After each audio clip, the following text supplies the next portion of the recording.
My name is Aaron, and for a long time I thought being dependable meant being valued. I thought showing up over and over again, especially when things were uncomfortable or exhausting, counted for something. That belief lasted until the day I saw the will. Not because anyone sat me down to tell me, not because my parents thought I deserved the honesty. I found out by accident, the same way you discover mold behind a wall you've been repainting for years. They had been sick for a while, not dramatic, movie-style sick. Just the slow, grinding kind that turns daily life into a series of small emergencies. Doctor appointments, prescriptions, insurance calls, bills that never seem to line up with their fixed income. I stepped in without being asked because that's what I had always done. I paid utilities when they fell behind, covered groceries when my mom's card declined, drove across town at night because my dad forgot to refill something important. I didn't keep score. At least, I told myself I didn't.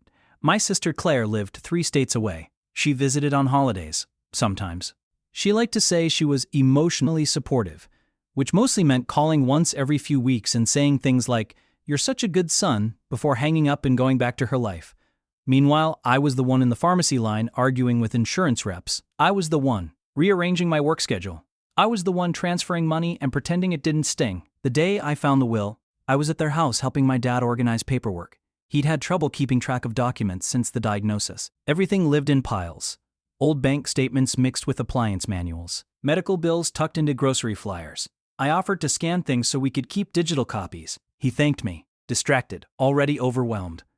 That's when I saw the folder, estate planning, last will and testament. It wasn't hidden, it was right there, slid between tax documents like it belonged. I told myself not to open it. I told myself it wasn't my business. Then I remembered the mortgage payment I'd covered 2 months earlier, the pharmacy bill from last week. The way my dad had said, "We don't know what we'd do without you." So I opened it. Everything went to Claire, the house, the savings, the accounts I'd been helping replenish. No conditions, no explanation, no mention of me beyond a single generic line about our children. I read it twice, then a third time, convinced I'd missed something. I hadn't. My hand shook, not with anger at first, but confusion. This didn't match the story I'd been living in, the story where effort mattered, where sacrifice counted, where stepping up meant something in the long run. My dad walked back into the room and saw my face. "You okay?" he asked. I held the papers up. "Is this real?" He sighed. Not shocked, not embarrassed, just tired. "We didn't think you'd see that yet." Yet. "So everything goes to Claire," I said. My voice sounded strange, like it belonged to someone else. "She needs it more," he said quickly, like he'd rehearsed it. "You're stable. You're responsible. You'll be fine." There it was, the sentence that explained everything. I didn't yell, I didn't argue. I just nodded and put the papers back in the folder. Something inside me shut down quietly, the way lights go out during a power cut. No drama, just darkness. I left shortly after. Drove home in silence. That night, I lay awake replaying moments I'd dismissed over the years. Times Claire was praised for showing up once, while my constant presence was treated like background noise. Times my help was expected, not thanked. I realized I hadn't been dependable. I'd been convenient. A week later, my dad texted me. "Can you cover the pharmacy bill this month?" Same tone as always. No reference to the will. No acknowledgement. Just assumption. I stared at the message for a long time. This time, something was different. The automatic yes didn't come. The familiar guilt didn't land the same way. I thought about the folder, the signatures. The future they'd planned where I existed only as support, never as someone worth considering. I typed back slowly. "We should talk about responsibilities." The typing bubble appeared, disappeared, appeared again. That was the moment everything shifted. Even if they didn't know it yet, that typing bubble stayed on my screen longer than it should have. Long enough for me to imagine my dad rereading my message. Long enough for him to feel the unfamiliar sensation of resistance and mistake it for confusion on my part. Long enough for him to assume I'd soften it in a follow-up. I didn't. The bubble disappeared. A minute passed. Then 5. Finally a reply. "What do you mean?" I stared at the words and felt something settle in my chest. Not anger, recognition. He wasn't confused, he was buying time. People do that when the rules they rely on suddenly wobble. "I mean, we should talk about who's responsible for what going forward," I typed. I didn't realize the plan was different. Different was generous. He didn't respond right away. That night, I didn't sleep much. Not because I was spiraling, but because my brain wouldn't stop reorganizing the past. Every memory felt like it needed reclassification. Helpful moments slid into a new category. Praise recontextualized as permission. Dependability reframed as obligation. I realized how often my parents had described me as the reliable one. It had always sounded like a compliment. I understood now it was a role assignment. The next morning, my mom called. Her voice was gentle, almost rehearsed. "Your dad said you seemed upset." "I wasn't upset," I said. "I was surprised." "Well," she said carefully, "these things are complicated." "They don't look complicated," I replied. "They look decided." She sighed. "We just assumed you'd understand." That word again? Understand meant accept. "I understand perfectly," I said. "I just didn't realize I was supposed to keep paying." There was a pause. I could picture her sitting at the kitchen table, fingers tapping, recalculating. "You know Claire has her own expenses," she said. "So do I." "Yes, but she has children." "I helped pay for your medications last month." "That's different." "Why?" She didn't answer immediately. When she did, her voice sharpened. "Because family helps family." I almost laughed. "I thought that was mutual," I said. She changed tactics. "Are you really going to do this now?" she asked. "When your father's health is so fragile." There it was, the pivot, from logistics to morality, from planning to guilt. "I'm not doing anything," I said. "I'm asking for clarity." "Well," she said, "we never asked you to take on all of this." That landed harder than anything else, because it was technically true. They hadn't asked. They'd allowed. They benefited. They'd relied on my silence to keep it functioning. "I need to go," I said. After I hung up, I sat in my car for a long time, engine off, staring at the steering wheel. My hands were steady. That surprised me. I'd expected shaking, tears, something. Instead, I felt detached.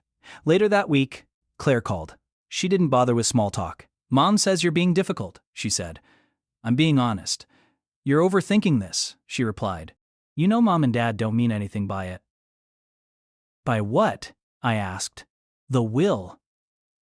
I waited. "They just know you don't need the money," she continued. "You're good with finances. You're set." I thought you'd be relieved. "Relieved?" "I paid their electric bill 3 times last winter," I said. "That was your choice." "Yes," I said. "And now I'm choosing differently," she scoffed. "So you're punishing them?" "No," I said. "I'm stopping."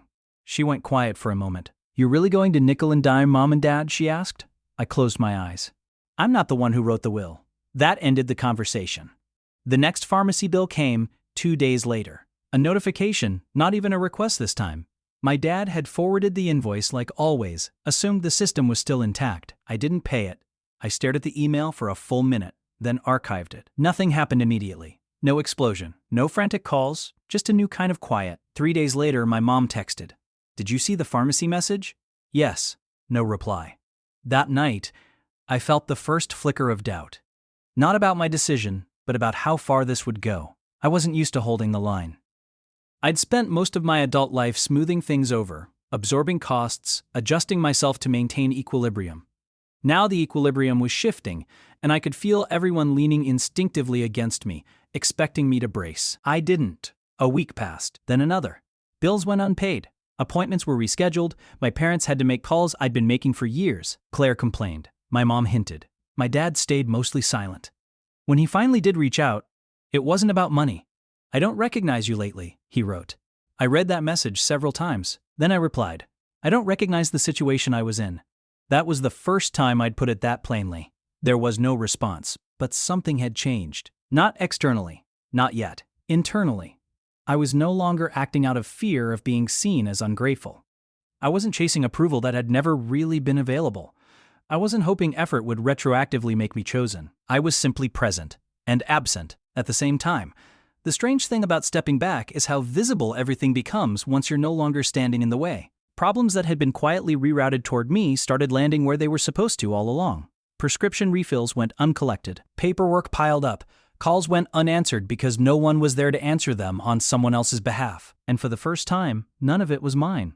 I expected anger to come next, or panic, or some kind of dramatic confrontation meant to scare me back into position. What came instead was inconvenience. And inconvenience, I learned, makes people resentful faster than betrayal ever could. My mom called again, this time in the early evening. Her voice was tighter, less controlled. "The pharmacy is saying we owe a balance," she said. "I know." "Well, what are we supposed to do about that?" The question hung there, naked and unguarded. No accusation yet, just expectation. "I'm not sure," I said. "What's the plan?" She exhaled sharply. "Aaron, don't do this." "Do what?" "Act like you don't know what I'm asking." "I know what you're asking," I said. I'm asking something too. A pause. This isn't the time, she said. It's exactly the time, I replied. She didn't argue, she didn't explain. She just ended the call. That was new. Usually, conversations like that dragged on until I softened, until I reassured her, until I filled the silence with responsibility. Now the silence stayed. At work, I found myself more focused, less distracted. I hadn't realized how much mental energy had been siphoned off by other people's emergencies. There was a lightness to my days that felt almost inappropriate, like I was enjoying myself during a crisis. Guilt tried to follow me around, but it didn't land properly. It circled, unsure where to attach. One afternoon, Claire sent me a long message. Not angry, not gentle, strategic. She wrote about stress, about how mom was overwhelmed, about how dad's health was fragile, about how family needed to come together in moments like this. She didn't mention the will, not once. I read the message twice, then put the phone down and went for a walk. When I came back, I typed a response. I'm not abandoning anyone. I'm stepping out of a role I was never asked to consent to. She replied almost immediately. You're twisting things. No, I said. I'm naming them. That conversation ended the same way the others had, with her insisting I was overreacting, with me declining to argue. Something else happened around that time. My parents started talking to me differently, not kinder, more carefully. They asked instead of assumed. They phrased requests as questions, not defaults. The tone had shifted not because they understood, but because they were uncertain. Uncertainty does strange things to people who are used to certainty. My dad texted one afternoon, "Can you help us understand what you want?" I stared at that for a long time. What I wanted felt obvious to me now, but I wasn't sure it would translate. I want fairness, I wrote, and honesty. He didn't reply that day, or the next. When he finally did, it was a single sentence. We never meant to make you feel less important. I read it slowly. Then I replied, but you did. That was it. No elaboration. No examples. No justification. Just the truth. After that, communication slowed. Weeks passed without calls. Bills were handled elsewhere. Appointments were managed, sometimes poorly, sometimes with help from Claire. I heard about it indirectly, through mutual acquaintances who seemed unsure which version of the story they were supposed to believe. I didn't correct them. That was another shift. I'd stopped defending myself to people who didn't have a stake in understanding. One night, alone in my apartment, I opened my banking app and looked at my account balance. For the first time in years, it wasn't fluctuating wildly. It wasn't absorbing surprise expenses. It wasn't silently bleeding. I felt a flicker of something that looked like anger then. Not explosive, clean. Anger at how normal this felt. How easy it would have been for them to say thank you. How little it would have cost them to acknowledge what I'd given. But anger, I realized, wasn't the point. Distance was. The next message from my dad came late at night. Can you at least cover this one bill, just until things stabilize? I knew what that was. A test, a temporary exception meant to become permanent again. I didn't respond right away. I slept on it. In the morning, I typed, no, I need this boundary to stay intact. I sent it. Then I turned my phone off and went to work. Nothing exploded, no emergency followed. The world didn't end. By the time I turned my phone back on that evening, there were missed calls, voicemails, messages. I listened to none of them, because I already knew what they'd say. And for the first time, knowing wasn't a burden. It was freedom. Freedom didn't feel like celebration. It felt like space. Space where reflex used to live. Space where obligation used to sit, heavy and unquestioned. I noticed it most in the evenings when I realized I wasn't waiting for my phone to light up. I wasn't preloading excuses in my head. I wasn't calculating how much I could afford to give without resenting it. The missed calls stayed missed. By the third day, the messages slowed. By the fifth, they stopped altogether. That's when the second wave started. It didn't come from my parents. It came from everyone else. An old family friend emailed to check in. A cousin messaged asking if everything was okay. A neighbor of my parents stopped me outside a coffee shop and said, "Your mom seems stressed." I nodded. I didn't explain. What struck me was how consistent the framing was. No one asked what I was dealing with. No one asked why I'd stepped back. They asked how I could help fix it, like I was a utility that had gone offline. I started noticing how often people use concern as a delivery system for pressure, how they dress expectation up as empathy and hope you won't notice the difference. At first, I responded politely. I'm taking a step back. Things are being reorganized. It's being handled. Eventually, I stopped responding at all.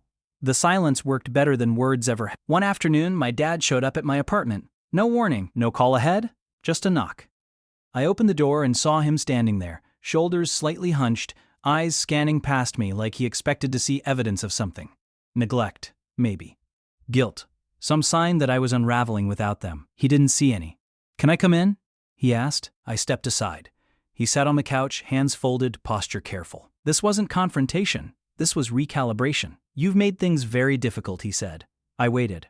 "Your mother's exhausted," he continued. "Claire's trying, but she has her own responsibilities." "I did too," I said. He looked at me. Really looked this time, like he was measuring something unfamiliar. "You didn't say anything," he said. "All these years." "I didn't know I was allowed to," I replied. That landed. He shifted uncomfortably.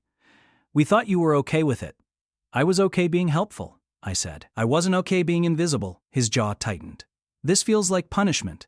"It's not," I said. "It's alignment." He frowned. "Alignment with what?" "With reality."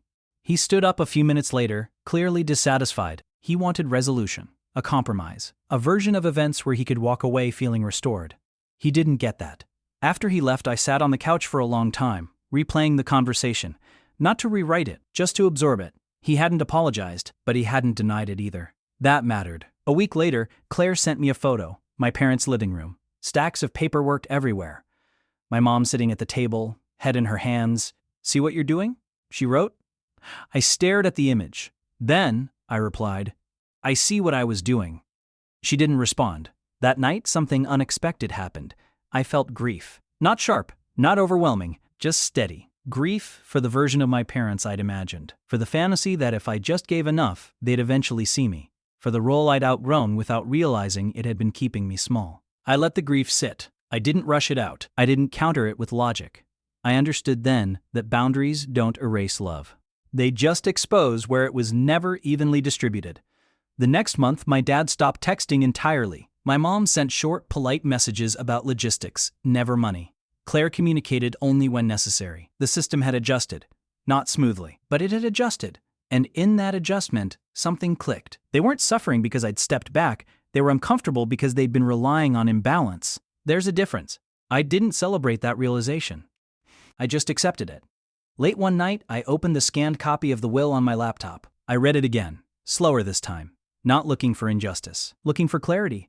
It was clean, decisive, intentional. They had made their choice, so had I. I closed the file and deleted it, not out of denial, out of completion.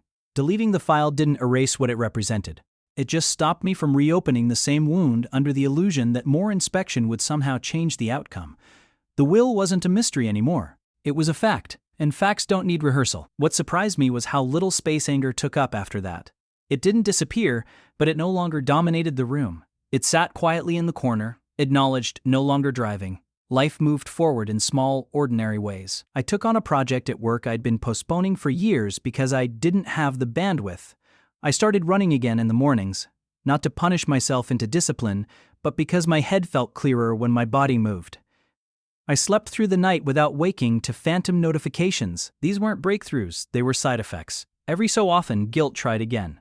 It came disguised as practicality, as common sense, as imagined scenarios where things went terribly wrong and I was blamed for not preventing them. I noticed something then. The guilt always asked what would happen to them. It never asked what had happened to me.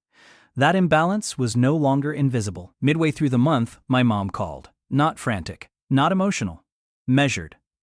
"I wanted to let you know we're hiring someone to help with errands," she said.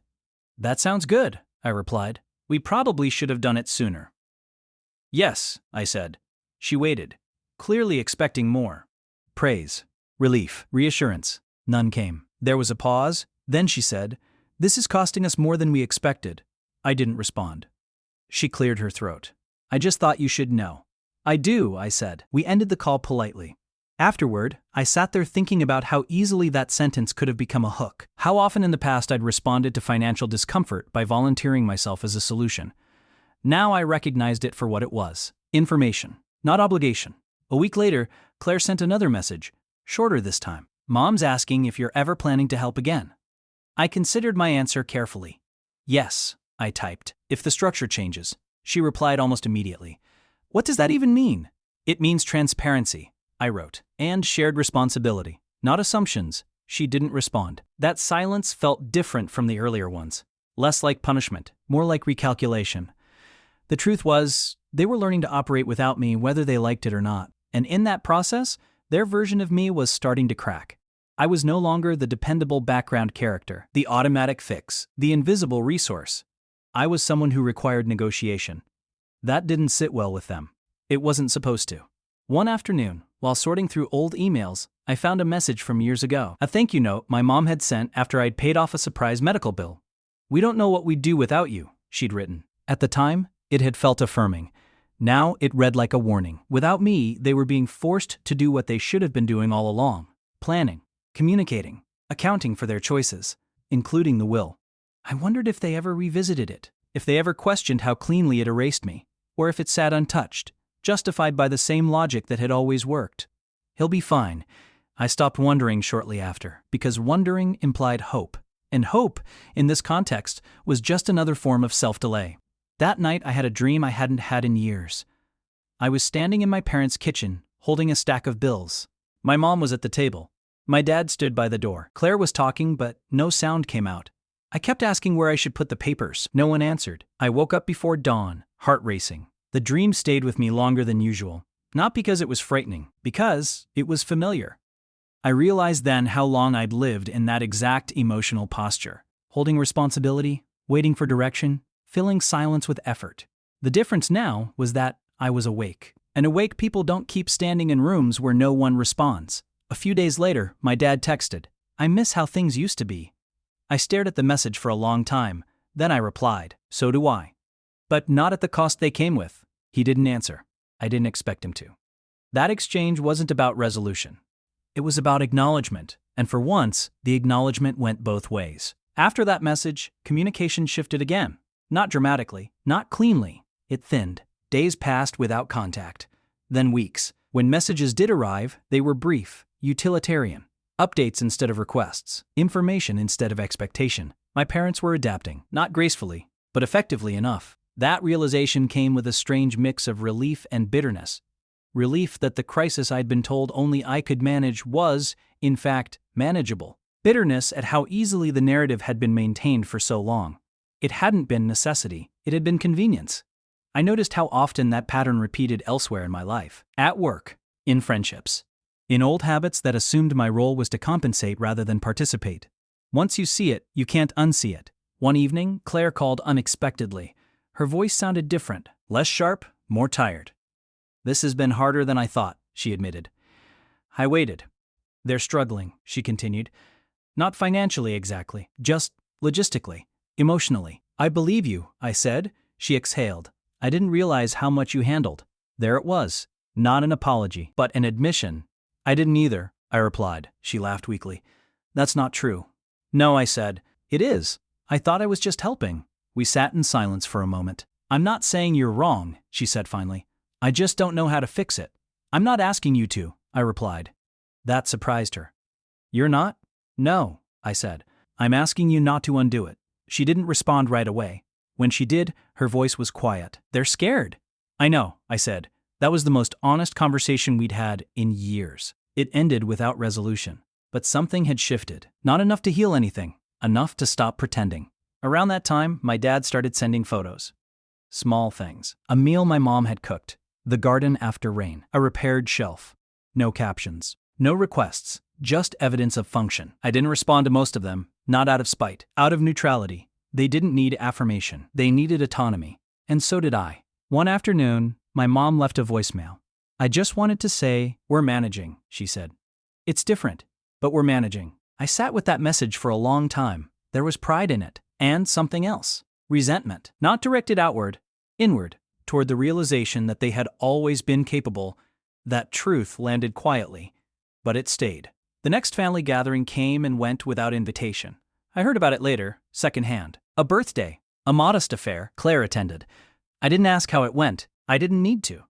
The absence no longer felt like exile. It felt like alignment. At work, a colleague remarked that I seemed more decisive lately, that I wasn't hedging the way I used to. I shrugged it off, but the comment lingered. Decisiveness wasn't new. Permission was. I started making plans without contingency clauses. Travel, savings, long-term goals that didn't include emergency margins for other people's lives.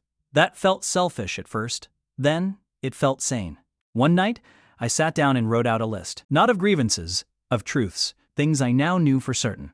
That being relied upon doesn't mean being valued. That sacrifice without acknowledgement becomes expectation. That love without fairness corrodes quietly. That boundaries don't break families. Silence does. I didn't share the list. I didn't need to. It wasn't for them. It was for the version of me that might forget. A few days later, my dad called. No preamble. "Do you ever think we made a mistake?" he asked. I considered the question carefully. "Yes," I said. Silence. "But not the way you mean," I added.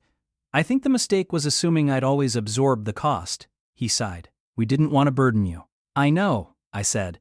"You just let me carry it." That was the closest we came to agreement. After the call, I didn't feel victorious. I felt done, not finished. Done. There's a difference. Finished implies closure from both sides. Done means you've stopped waiting. That night, I slept deeply. No dreams. Just rest. Rest changed things. Not dramatically. Just enough that I started noticing how tired I'd been before, without ever calling it exhaustion.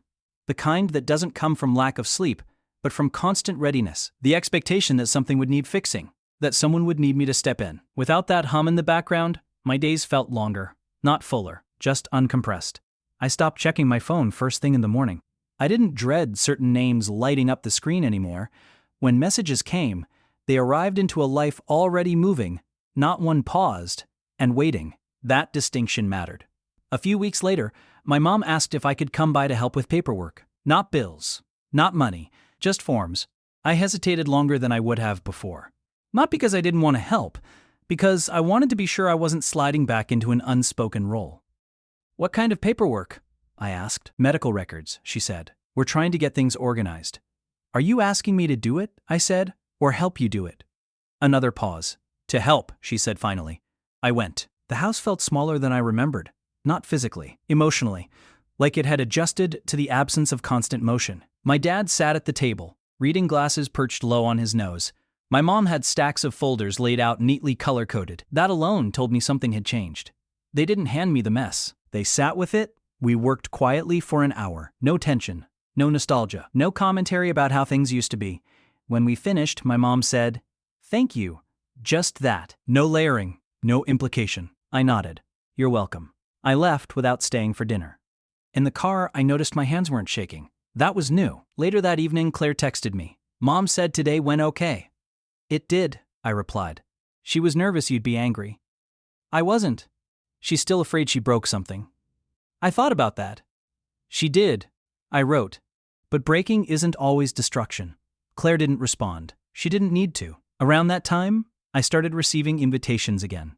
Not directly, through Claire. Casual mentions of gatherings, low-stakes events, the kind designed to test water temperature. I declined most of them, not with explanations, just with timing conflicts. Once, I accepted a short visit, public place, no overnight stays. It was fine. Not warm, not hostile, just neutral. That neutrality was telling. They were learning how to be around me without the old script, and without it, no one quite knew what to say. I noticed how often my dad deferred to Claire now, asked her questions, looked to her for decisions. Not because she was better at it, because I wasn't there to default to. Watching that felt strange. A part of me wanted to intervene, to smooth things over, to prevent friction. That part stayed quiet. I had learned something important. Not every discomfort needs a mediator. Some lessons require friction to stick. One night, Claire called again. "You're different," she said. "Am I?" "Yes," she replied. "You don't rush in anymore." "I still care," I said. "I know," she said. "That's what makes it weird."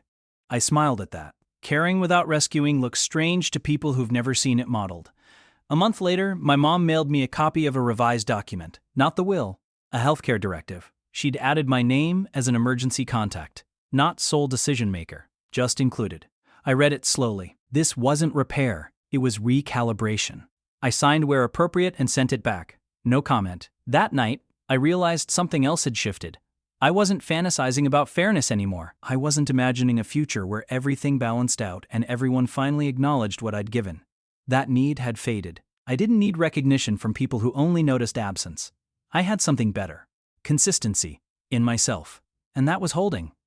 Consistency has a strange side effect. Once you live inside it long enough, chaos stops looking dramatic and starts looking inefficient. I noticed that whenever old patterns tried to reassert themselves, a sudden request, a loaded pause, a sentence that leaned just slightly too hard on history. They didn't pull me in anymore. They just stood out. My parents didn't test boundaries directly, not after the earlier recalibration.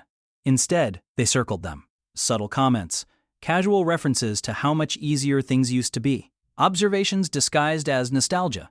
"I remember when you used to handle this stuff so quickly," my mom said once, not looking at me. "I still can," I replied. "I just don't automatically." She nodded, like she understood. She didn't push. That restraint was new. It didn't come from growth. It came from learning that pushing no longer worked. Time passed.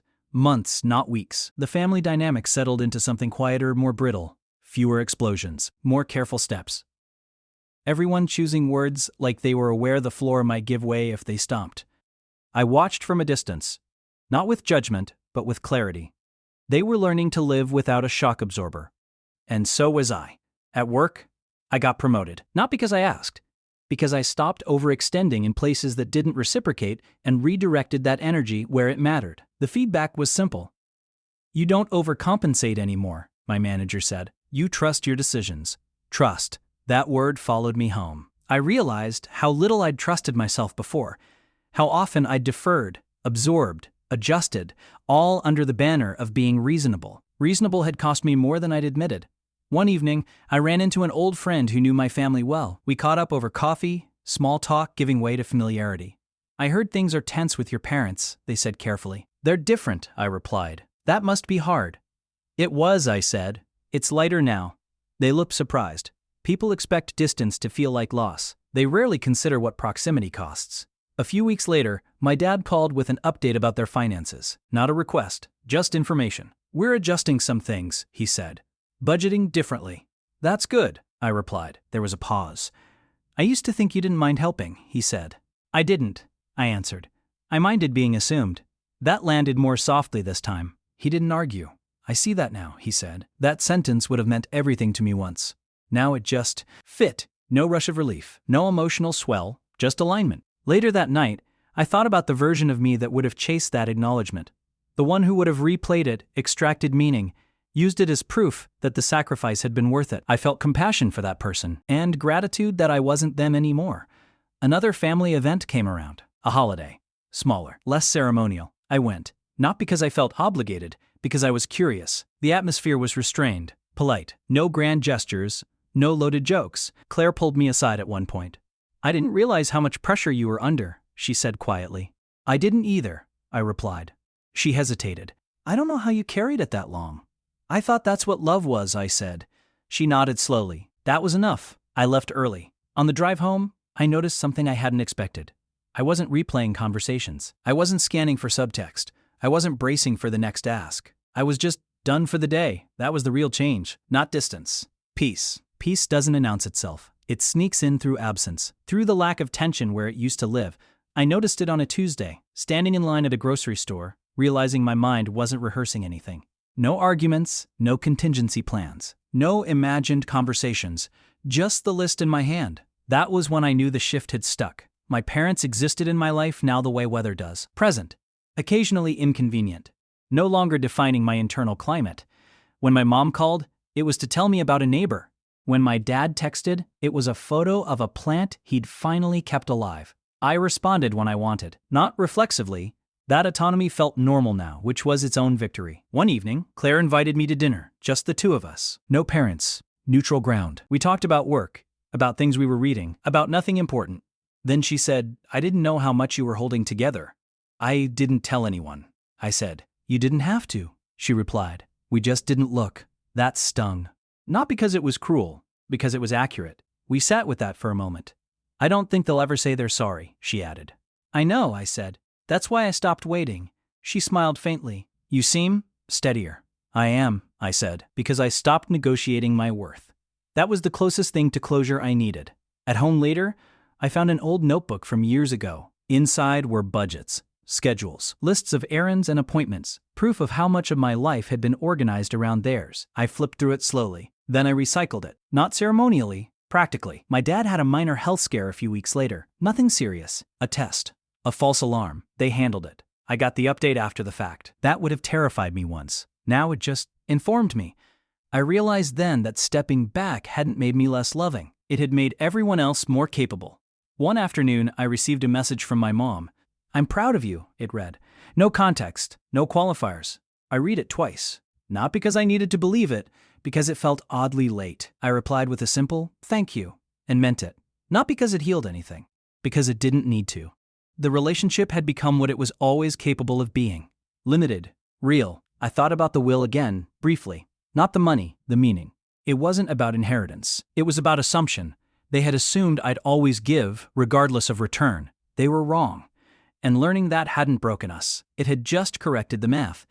That night, I wrote one final note in the same list where I'd once written truths. Not a warning, a reminder. You don't owe endurance to people who confuse it with love. I closed the notebook and turned off the light. Tomorrow didn't feel heavy. It felt open. Morning came quietly. No sense of anticipation, no weight. Just light through the window and the ordinary sound of the city waking up.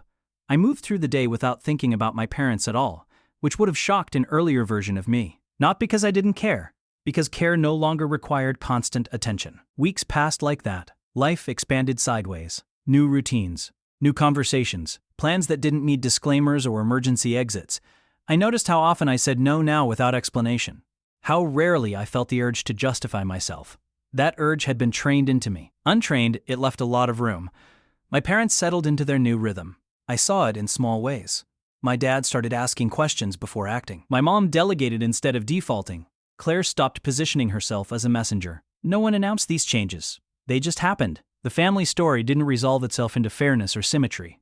There was no late-stage redemption arc, no rewritten will, no tearful acknowledgments about everything I'd carried. And that was fine. Real life rarely gives you the ending that would have validated the suffering. It gives you the ending where the suffering stops being relevant. One afternoon, my dad asked if I wanted an old photo album. He was downsizing. Sure, I said. When it arrived, I flipped through it slowly. Birthdays. Holidays. Group shots where I was always standing slightly to the side, camera-ready smile already practiced. I didn't feel anger. I felt distance, like I was looking at a role I'd once played convincingly without realizing it was optional. I kept the album. Not out of sentiment, out of honesty. That was part of my life. It just wasn't my identity anymore. A few months later, my parents updated their estate documents again. This time, they told me. No drama, no justification. I didn't ask what had changed. It didn't matter. The point wasn't inclusion. It was consent. They were finally asking instead of assuming. That was the real inheritance. The final conversation came unexpectedly. My mom said, "I didn't realize how much we leaned on you." "I know," I said. "I wish we'd done better." "I wish that too," I replied. There was no follow-up, no request for reassurance, no attempt to rewrite history, just a shared acknowledgement that arrived far later than it should have, but still intact. When we hung up, I didn't feel light or heavy. I felt complete, not healed, not vindicated, complete. The story didn't end with reconciliation or estrangement.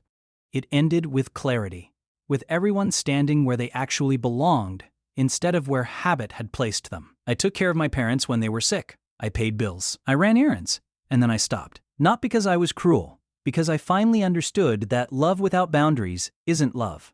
It's erosion. I didn't abandon my family. I just refused to disappear for them anymore. And once I stopped disappearing, everything else fell into place.